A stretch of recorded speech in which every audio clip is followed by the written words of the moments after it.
Hi friends, welcome to ராணி பத்து vlogs. எல்லாரும் எப்படி இருக்கீங்க? இப்போ நம்ம ஃபிஷ் ஃப்ரை எப்படி பண்ணலாம்னு பார்க்கலாமாங்க. மீன் வறுவல்களை மசாலா ஒட்டாமல் வரணும். அது எப்படி வருதுன்னு பார்க்கலாமாங்க. ஃபஸ்ட்டு மசாலா நம்ம கலந்துக்கலாம். என்னென்னா மிளகாய் தூள், வெறும் மிளகாய் தூள் 1 ஸ்பூன் போட்டுக்கோங்க. தனியாத்தூள் 1 ஸ்பூன், மஞ்சள் 1/4 teaspoon,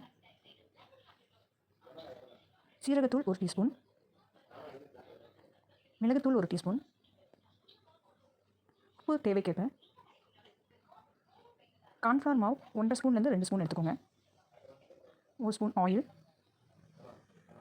lemon half lemon cut பண்ணி அது ஜூஸ் எடுத்துக்கோங்க. இதில் பார்த்தீங்கன்னா நான் இஞ்சி பூண்டு பேஸ்ட்டு ஆட் பண்ணியிருக்கேன், பட் அது நான் எடுக்கலை. இப்போ இஞ்சி பூண்டு பேஸ்ட்லாம் ஆட் பண்ணி எல்லாத்தையும் நல்லா மிக்ஸ் பண்ணிக்கோங்க. மிக்ஸ் பண்ணிவிட்டு அதை நீங்கள் மீனில் நல்லா தடவி எடுத்துக்கோங்க. 2 பக்கமும் நல்லா தடவினீங்கன்னா திக்காக தடவிக்கோங்க. பார்த்தீங்களா? தடவினதுக்கப்புறமா ஒரு 10லேருந்து 15 நிமிஷம் ஊற வச்சுட்டு இப்போ ஸ்டவ்வில் ஒரு பேன் வச்சு எண்ணெய் ஊற்றிக்கோங்க. தோசைக்கல் வேணாலும் அதுலேயும் நீங்கள் வறுத்து எடுத்துக்கலாம்.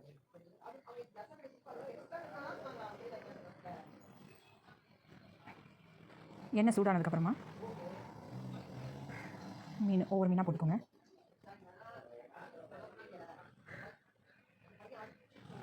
ஓரளவுக்கு மீடியம் ஃப்ளேமில் வைங்க. ஹையாகவும் இல்லாமல் லோவாகவும் இல்லாமல் மீடியம் ஃப்ளேமில் வச்சுட்டு ஒரு 5 நிமிஷம் வேகிற மாதிரி விட்டுட்டு திருப்பி போடுங்க. பார்த்தீங்களா? அப்படியே ஸ்டஃப்பாக இருக்குது. உங்களுக்கு உதிராமல் இருக்கும் மசாலா.